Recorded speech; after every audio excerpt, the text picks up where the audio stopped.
Hello दोस्तों, स्वागत करते हैं आप सभी का आपके अपने यूट्यूब चैनल जैकपुर पे। आज के इस वीडियो में हम लोग क्लास 10th का भूगोल का ज्योग्राफी, ठीक है, यानी भूगोल यानी ज्योग्राफी को हम लोग डिस्कस करने वाले हैं और काफ़ी इंपॉर्टेंट वीडियो होने वाला है। सिर्फ 15 मिनट आप मुझे दे दो, बस सिर्फ 15 मिनट।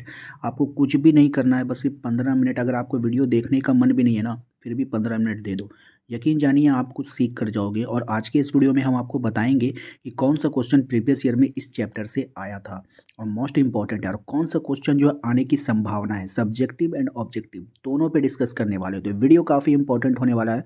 शुरू से लेकर अंत तक बने रहिएगा। और यदि आप हमारे चैनल पे पहली बार आ रहे हो तो प्लीज़ सब्सक्राइब करके बेल आइकन को दबा लीजिए, ताकि आने वाली हर एक वीडियो का नोटिफिकेशन आपके मोबाइल पे जाए। और हमारे व्हाट्सएप ग्रुप, टेलीग्राम ग्रुप को ज्वाइन जरूर कर लीजिएगा, लिंक आपको डिस्क्रिप्शन में मिल जाएगा, ठीक है।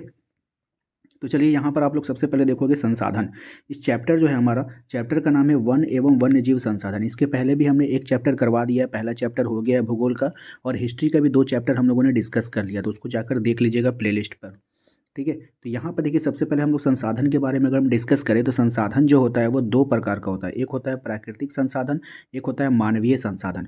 मानवीय संसाधन में आपको कुछ भी याद करने की आवश्यकता नहीं है, लेकिन प्राकृतिक संसाधन में अगर आप देखोगे तो ये 2 प्रकार का होता है, नवीकरणीय और अनवीकरणीय, ठीक है। अगर आपसे क्वेश्चन में बोलेगा प्राकृतिक संसाधन कितने प्रकार के होते हैं, तो 2 प्रकार का होता है। एक होता है नवीकरणीय और एक होता है अनवीकरणीय।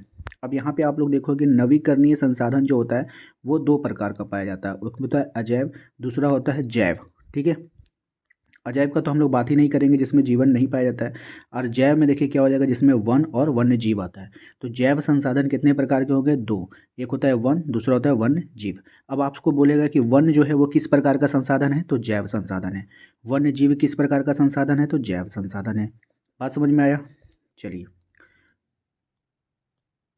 अब यहाँ पर आप लोगों को देखना होगा कि वन का जो भौगोलिक वर्गीकरण किया गया वो कितने भागों में किया गया है, तो 1 2 3 4 5 6, 6 भागों में वर्गीकृत किया गया है, ठीक है। लेकिन यहाँ से आप लोग को ऑब्जेक्टिव नहीं आएगा, यहाँ से आप लोग को मैपिंग आएगा। तो यहाँ पर हमने ग्रुप में सभी का, व्हाट्सअप ग्रुप में, टेलीग्राम में और व्हाट्सअप चैनल में सभी जगह हमने भेज दिया ये वाला फोटो, ठीक है। तो आप लोग वहाँ से प्रिपरेशन कर लेना अपने मैप के आधार पर, ठीक है ना। तो वो इसको कर लेना है। इसके बाद अगर हम बात करेंगे तो वनों को प्रशासनिक वर्गीकरण। तो वनों का जो प्रशासनिक वर्गीकरण होता है वो 3 भागों में बांटा जाता है। पहला होता है आरक्षित, दूसरा होता है संरक्षित, तीसरा होता है अवर्गीकृत वन, ठीक है। तो यहाँ पे आप लोग दिख रहा है, तो सबसे ज़्यादा देख लो कौन होता है, आरक्षित। उसके बाद कौन आता है, संरक्षित। उसके बाद कौन आता है, अवर्गीकृत, ठीक है। तो सबसे ज़्यादा तादाद किसका होता है, आरक्षित वन का। इसको आप लोगों को सिर्फ माइंड में सेटअप करना है। अब यहाँ पर कुछ इंपॉर्टेंट तथ्य हैं, इन तथ्यों को कैसे याद करना है उसको समझना होगा। जैसे यहाँ पे कह रहा है कि सामान्य जाति इनकी संख्या पर्याप्त होती है, तो आपसे क्वेश्चन वहाँ पे उल्टा पूछेगा। क्वेश्चन पूछेगा कि जिन जंतुओं की संख्या पर्याप्त होती है उनको क्या कहते हैं, तो उसको सामान्य जाति कहते हैं। इन जिनके विलुप्त होने का खतरा है उनको क्या कहते हैं, तो उनको संकटग्रस्त कहते हैं। ऐसी जातियाँ जिनके विलुप्त होने का खतरा हो, ठीक है, तो वो क्या, सुभेद्य जातियाँ होने की, ठीक है। उसके बाद है यहाँ पर देखिए दुर्लभ जाति।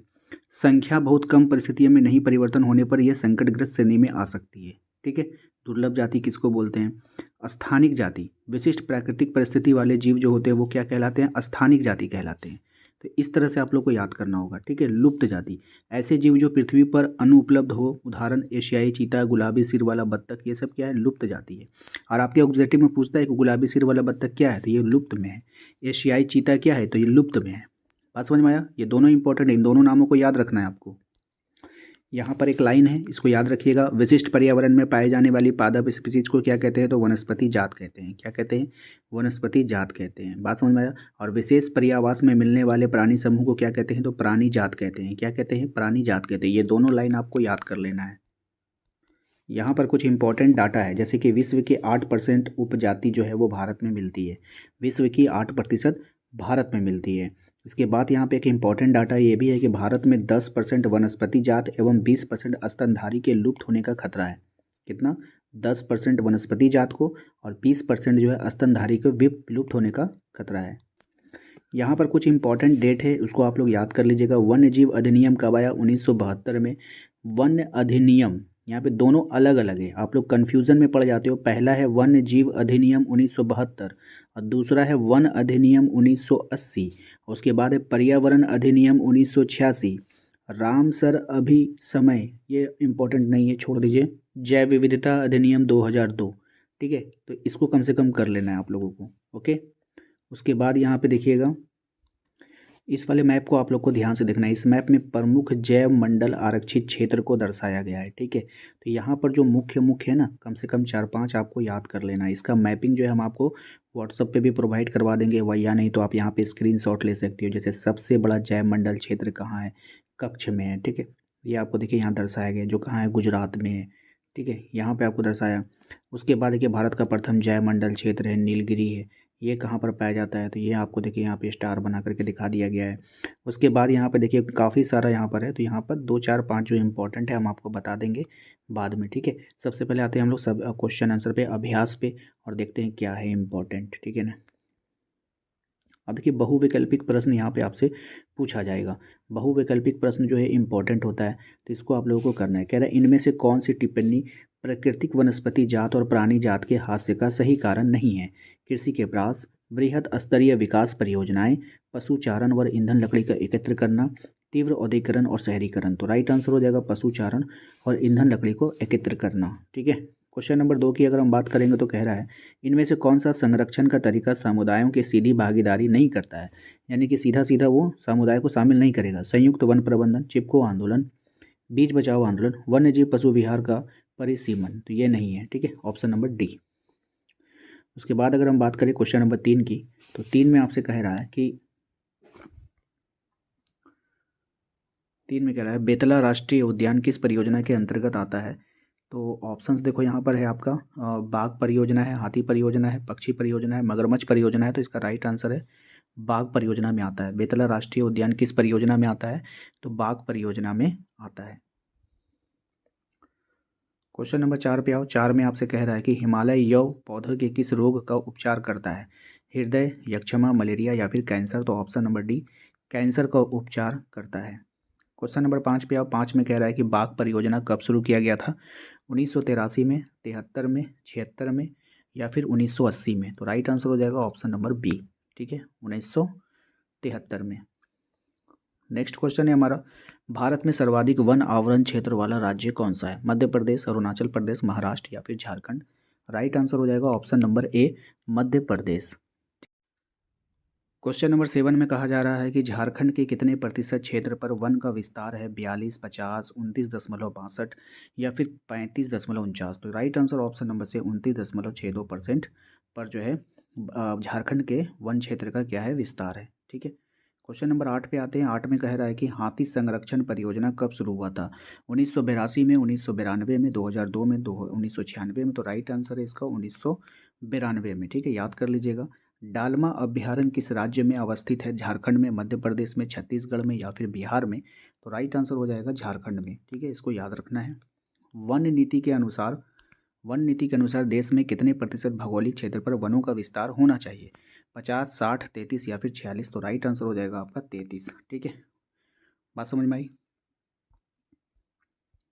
देखिए अकॉर्डिंग टू जैक बोर्ड के अनुसार जो है इस चैप्टर में सब्जेक्टिव में केवल 3 सवाल इंपॉर्टेंट है। यहाँ पर जो ये पहला सवाल आपको दिख रहा है ना, ये सवाल ये 2023 के बोर्ड एग्जाम में पूछा जा चुका है, ठीक है, याद रखिएगा। बिग क्वेश्चन में पूछा गया, 5 नंबर के लिए पूछा गया ये सवाल। कह रहा है कि भारत में विभिन्न समुदायों ने किस प्रकार वन एवं वन्य जीव संरक्षण में योगदान किया है, विस्तार पूर्वक विवेचना कीजिए। ये सवाल आपके बोर्ड एग्जाम में आ गया है, ठीक है। तो चलिए इसको हम लोग देख लेते हैं। कह रहा है कि भारत में प्राचीन काल से ही वन एवं वन्य जीवों के महत्व को समझाया गया है, यानी कि पहले से पुराने ज़माने से ही समझाया गया है कि भाई वन जो है बहुत इंपॉर्टेंट होता है, उसकी देखरेख करना चाहिए। लेकिन आधुनिक विकास ने इनकी इतनी निर्मम दोहन किया है। आधुनिक विकास का मतलब जैसे जैसे विकास कर रहे हैं, फैक्ट्री बन रहा है तो जंगलों को काट रहा है, तो ये कर रहा है वो कर रहा है।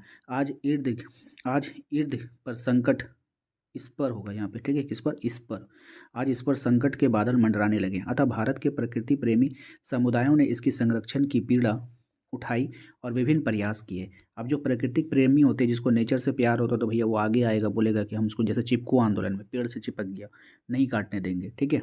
तो भारत के कुछ क्षेत्रों में स्थानीय समुदाय सरकारी अधिकारियों से मिलकर अपने आवास स्थलों के संरक्षण में जुटे हुए हैं, ठीक है, पहला हो गया। दूसरा पॉइंट देखिए क्या कह रहा है। कह रहा है कि सरिस्का बाग रिजर्व क्षेत्र में स्थानीय समुदाय वहाँ के वन्य जीव संरक्षण के लिए खनन कार्य बंद करवाने के लिए संघर्ष कर रहे हैं, ठीक है। उसके बाद है अलवर में ग्रामीणों ने 1200 हेक्टेयर भूमि को सेंचुरी घोषित कर दिया, ठीक है, यानी इसको संरक्षित घोषित कर दिया। उत्तराखंड में चिपको आंदोलन एक सामाजिक आंदोलन बन गया। इस प्रयास से वहाँ के सामुदायिक वनीकरण एवं जैव विविधता संरक्षण को प्रोत्साहन मिला। ठीक है। जनजातियाँ एवं हिंदू समुदाय में वृक्षों की पूजा की जाती है, अतः ऐसे वृक्षों का संरक्षण समाज के द्वारा प्राप्त होता है। उड़ीसा में हरित वनों के विकास के लिए संयुक्त वन प्रबंधन नीति को अपनाया गया। ठीक है, तो ये इंपॉर्टेंट था। ये क्वेश्चन 2023 में आया था। इसके बाद देखिएगा तो केवल और केवल सिर्फ 2 क्वेश्चन बच जाता है इस चैप्टर में सब्जेक्टिव में, तो आप लोग इन दोनों को कर लेना। ठीक है, एक क्वेश्चन तो आपको 23 में पूछ लिया, उसको तो कर ही लीजिएगा। उसके बाद ये क्वेश्चन जो है बचा हुआ है, जैव विविधता क्या है, ये मानवीय जीवन के लिए क्यों महत्वपूर्ण है, तो इसको आप लोगों को कर लेना, इंपॉर्टेंट है।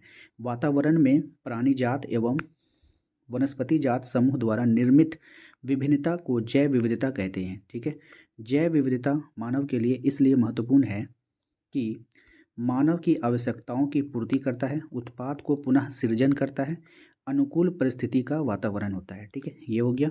नेक्स्ट आते हैं, दूसरा जो है, विस्तार पूर्वक बताएं कि मानव क्रियाएं किस प्रकार प्राकृतिक वनस्पति जात और प्राणी जात के हताश का कारण है। ठीक है, हाथ नहीं होना चाहिए, हताश होना चाहिए। ठीक है, आइए यहाँ पे क्लियर हो जाएगा आगे क्या क्वेश्चन है।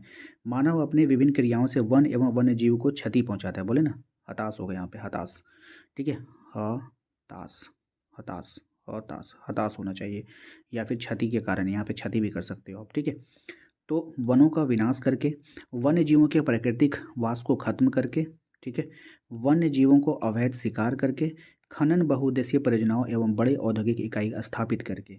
तो बहुत छोटा सा देख लीजिए, यहाँ पे इसका विस्तार में इतने ही पॉइंट लिखा गया है, तो आप लोग इसको कर लेना। ठीक है ना, बहुत ही इंपॉर्टेंट है। तो उम्मीद करते हैं कि आप लोगों को आज का ये वीडियो पसंद आया होगा।